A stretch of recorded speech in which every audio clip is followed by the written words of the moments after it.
Today we talk about the reproduction in plants. Reproduction is the formation of new organisms to keep the continuity of life. Now this reproduction involves the parents. It depends upon the number of parents, either one or two. So this dependence on the number of parents which are involved in the formation of offspring. That takes up the category of the types of reproduction into asexual and sexual reproduction. So very first we talk about is asexual reproduction. Now the asexual reproduction is in which the single organism divides into two or more than two individuals. So the single organism means only one parent is involved, so there is no formation and fusion of the gametes. The male and the female gametes are not formed. We are not taking into account the sex cells, the male and female gametes, and there is no fusion of the gametes to form the zygote.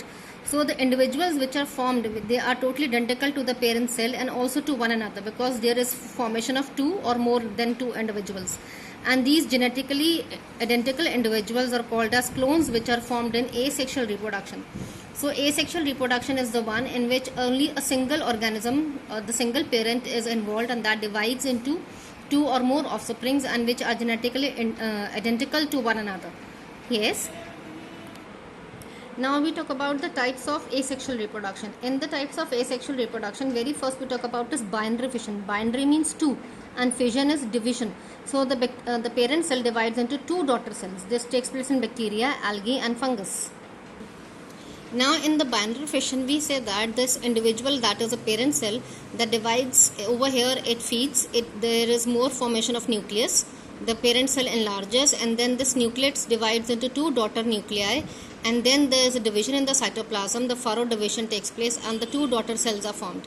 So this process in which first the nucleus divides into two daughter nuclei and then the parent cell divides into two daughter cells, this is binary fission. It is more common in bacteria and algae and fungus.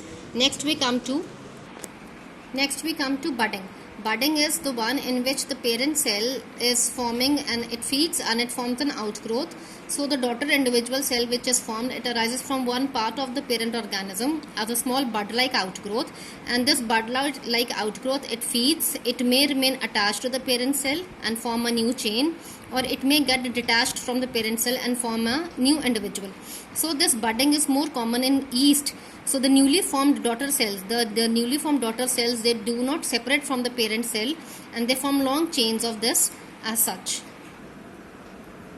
Next we come to fragmentation. Fragmentation is found in the green algae like Spirogyra. Spirogyra is this long filamentous chains are there, and these fragments, they may break up into two or more than two fragments, and each fragment is capable of giving rise to new individual. So they regrow the missing parts, and this is common in bryophytes, mosses and liverworts also. Now we come to the last, that is spore formation. Spore formation is found in rhizopus, that is they are found in the fungus bread mold, they are found in mosses, they are found in ferns. Now in this, the spores which are formed, this is the stolones, the spherical cylindrical hypha which are formed, and they give root-like structures into the substratum called as rhizoids, by which they are able to absorb the nourishment from it, and then they form elongated cylindrical hypha called as sporangiophore. Now this sporangiophore, the nucleus divides into number of them and they migrate, and the cytoplasm migrates into this.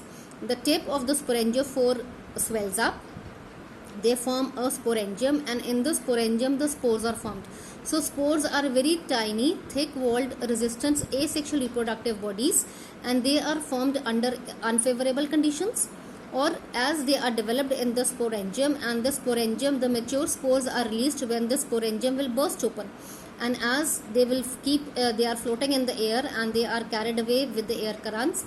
On getting the suitable conditions, each spore will develop into a new organism, that is into a new rhizopus fungus which is formed, and this is very common and more commonly seen on the stale bread.